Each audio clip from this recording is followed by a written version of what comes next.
Yeah, this ain't small talk. Yeah, this ain't small talk. This real talk from the streets to successful. Struggle to strategy, music, ultra proof, and unapologetic conversation. We talk life, us and healing in the kind behind the glow. No filters, no scripts, just voices that matter. If you move with purpose, think different and live uncut. Ride with us. Hosted by DJ Ferret, aka Mr. Ghost. This ain't just a podcast. Ride with us. Hey, what's up, everybody? This is DJ Ferret back again with Ride With Us. We want to thank you guys for riding with us with part one with my boy Brian right here.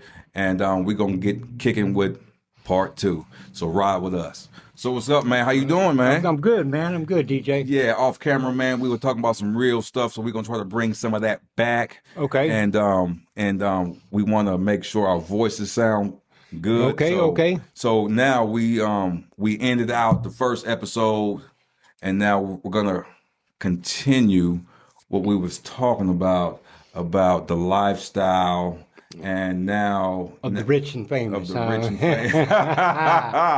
Yeah. So now, man. So now we're a little older now. We in the mid 80s. We talked about moms. We talked about grandpops. We talked about the tracks. There's some tracks over here in Inglewood that people don't know It's about. actually the borderline of Inglewood and Westchester, considered LA. And that's it right there. So we are from Manchester and Belanca, and next to us is the train tracks. You're right, the next block. So tell us about that. Lived on the railroad tracks, getting high, hustling, to get high. And that's the way it was, That's when I met Rico.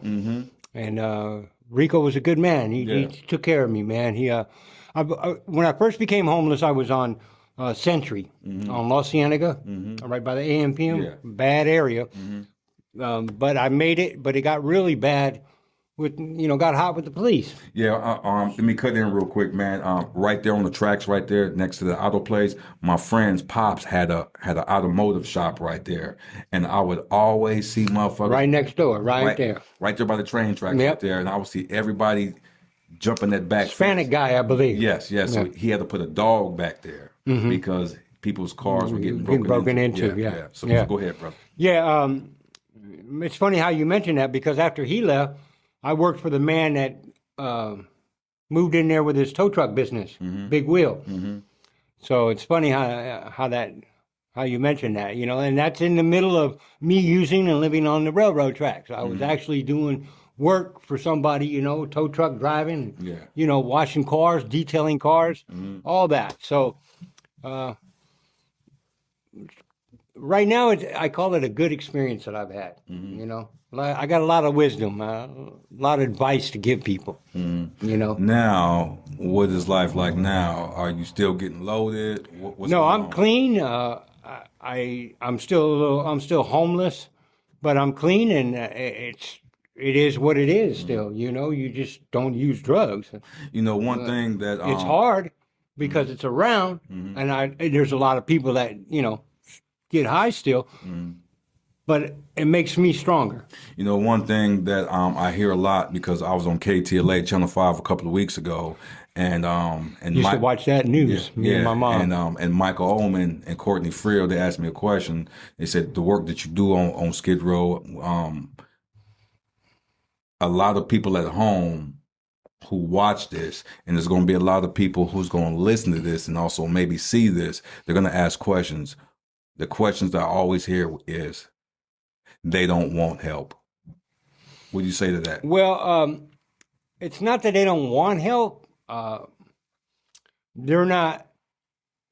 We're gonna say I. Okay, yeah.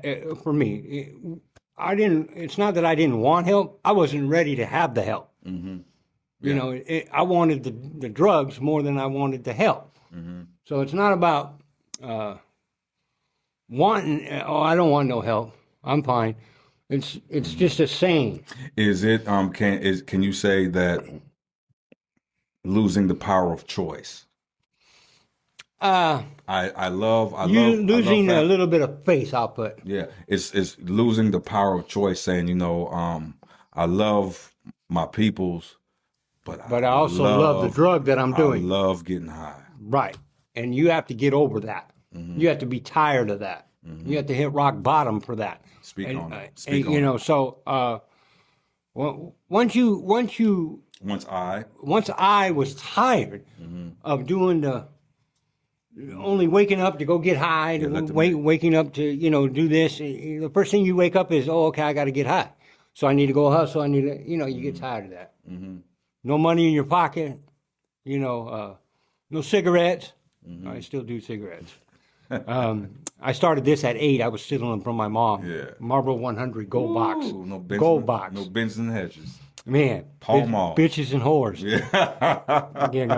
Non-filtered Pall Malls and Camels. Yeah. So yeah, it's you got to get tired, and everybody has their own rock bottom. I can't speak on somebody else's rock bottom. Bingo. Because the saying is, they're not ready. Well, they're not. They're not ready. They're not ready to give up this hand so they can have both hands. Have you ever been introduced to the program of recovery? Yes. Tell us about that. I've been in recovery. When I stopped using, I did it on my own, on the street.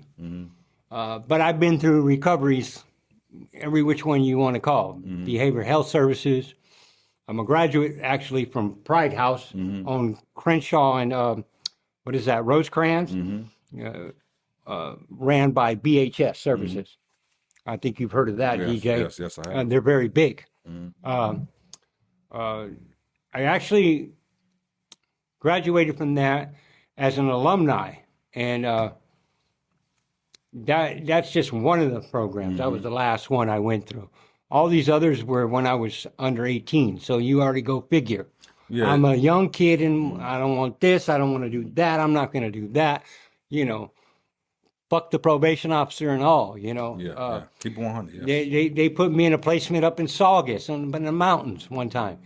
And after 2 weeks, I called, Mom, come pick me up, I'm at the bottom of the mountain. I walked away, that's just the way it was.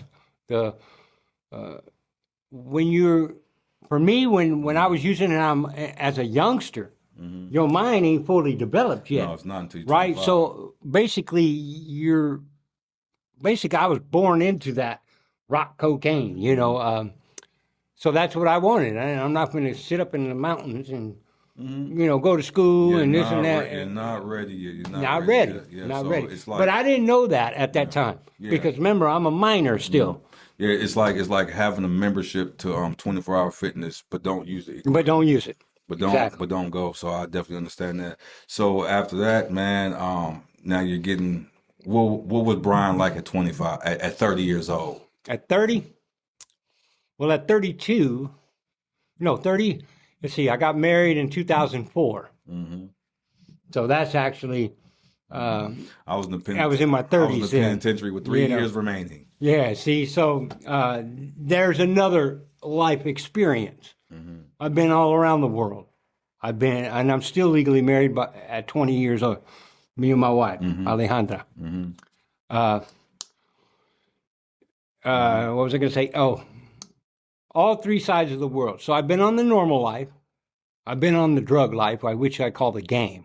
Because if you say drug life, there's all kinds of stuff that go behind that. So you got to say whatever you want to say it, but I call it the game. Yeah, it's the game, yeah. Whether it's gang banging, drug dealing, drug using, committing crimes, that's that. And then I've been on the marriage life. So that changed a little bit. My life changed a little bit. I had 3 kids and 5 grandbabies. So in my 30s, and that's what it was. It was all about being married and going with my wife and doing things and raising my kids. Yeah, it's something else. It's this lifestyle, this game. It'll haunt you if you're not careful. You need to have a lot of experience in life, and if you're using, then you already know how to be a normal because you weren't born using. Most people. Let me ask you a question. A lot of people are going to ask too is about being homeless. You have that experience. I have that experience. I wish that on nobody, by the way. Tell them what it's like. It's rough. It's rough. I mean, It's death or it's life or death, if you really think about it. Because if you say something wrong to somebody, you don't know how that person's going to act, you know. Or if they say something to you, or they steal something from you, then you know things happen, you know. But it's rough. It's rough. Yeah. So, Yeah, I don't wish that on anybody to be homeless. yeah, it's like when it rained hard, what do you do? I find a place that either it's a awning at a 7-Eleven plaza, you know, where you don't get wet. Most of the time when it rains, I'm out hustling anyway.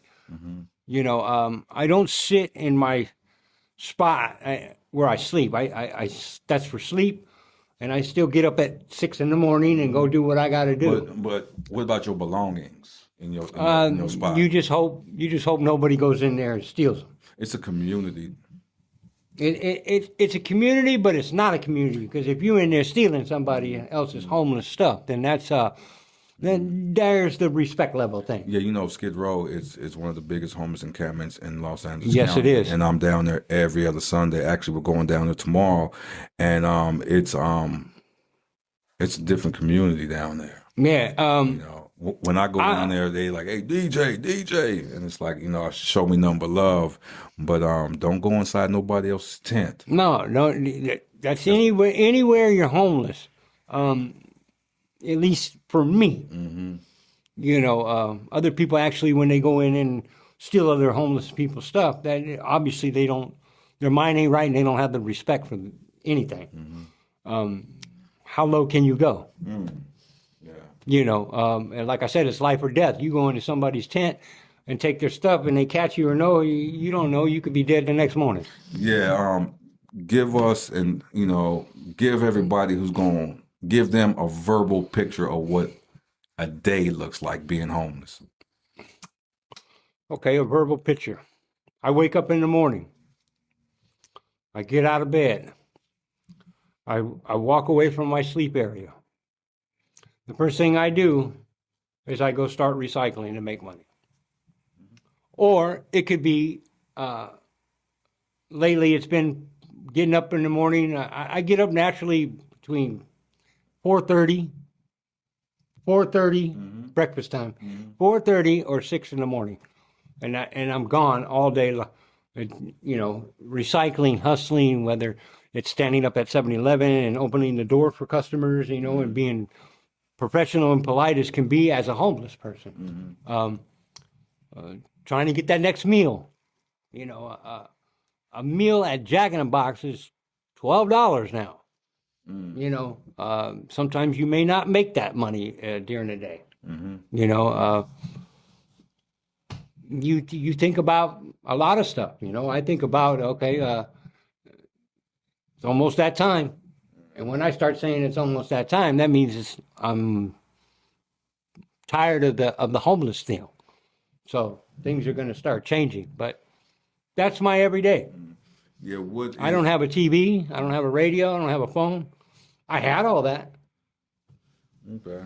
But, you know, that's it. That's just the way it goes. On the daily with recycling, how much do you usually make recycling? Anywhere from $20 to $45. On a good day, I make about 60. Never mind the panhandling or the people give you money when you're not expecting it. Those are called blessings, by the way. Yeah, another question that people may have is about when you recycle, is it territorial? In some places, yeah. It could be. No, it is. I won't say it could be. It is territorial. That's my alley. That's mine, and you can't go in that dumpster. And that, yeah, it is like that. In certain places, it isn't, because you got to know certain people. That's just the truth. But even for me, I've secured my places where nobody can go in the business. They will stop you. I'm the only, you know, and that's from earning it and asking them, hey, may I go in there and recycle? And then I'm secure. So I have secure spots where I can just go pick up a recycle, and I got money. Okay, no, it's going to be, you know, because I'm thinking about when people hear this, they're going to be thinking, if you do all that, Well, how come you just don't get a real job? That's coming. I'll be honest with you, that's coming. But I've had 2 businesses. My own, I'm the owner. I've worked a lot. I've worked for 76 Refinery, running the 50-gallon barrel oil. You know, I've done a lot of things in life. It's easy to get a job. Yeah. And that's not a problem for me. Just maintaining. No teeth or not, it don't matter. It's just having a place so I could take a shower every day, so I don't go in my professional job and smell and look bad. You know, that counts. It's not an excuse, but that counts, because if you go in there smelling I guarantee you your boss is going to tell you something. Most definitely. Hey, we keeping it raw, 100, unfiltered, uncut. My name is DJ, and I'm thanking y'all for riding with us. So we're going to end this second episode. I got my boy Brian right here, and it's some amazing stuff. So stay tuned for part 3. We'll be right back. Peace and love. Ride with us. That's today's episode. Appreciate you riding. Thanks for listening. Subscribe, leave a comment, and follow us everywhere. DJ Verrett, aka Mr. Ghost. Ride with.